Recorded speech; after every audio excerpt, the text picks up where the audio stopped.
Welcome back. This lecture is about pros and cons of serverless computing. Let's go through pros and cons of serverless computing.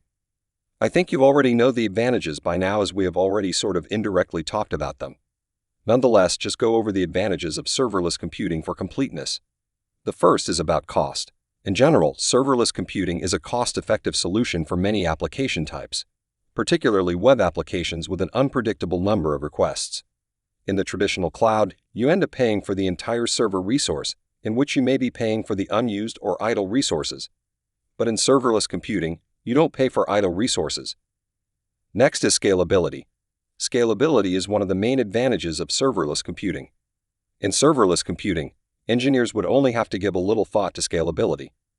You must design your code to be scalable and stateless, though, and the serverless vendor would make sure your system doesn't degrade as the load increases. Next on the list here is simpler backend code. As we know, function as a service is a significant component of serverless architecture. Using FaaS, you can write highly cohesive code, doing one and only one functional requirement. Since non-functional concerns are offloaded, this offloading simplifies the FaaS code. And the last one we have is reduced time to market. Serverless architecture cuts down the significant time to market, as instead of planning and setting up servers for dev, test, and production, you can leverage serverless providers, thus saving huge in time. Let's talk about the cons of serverless before completing this topic.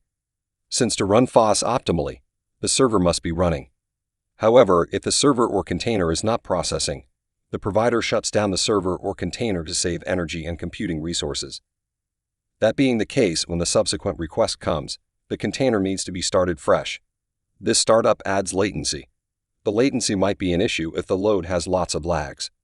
However, if the requests are continuous, then the restart will not be an issue. Serverless doesn't provide much cost savings for consistent or predictable workloads. However, it offers excellent protection against sudden spikes or unpredictable load patterns. Finally, monitoring and debugging are generally challenging in a distributed environment. For example, low-level debugging is a bit tedious.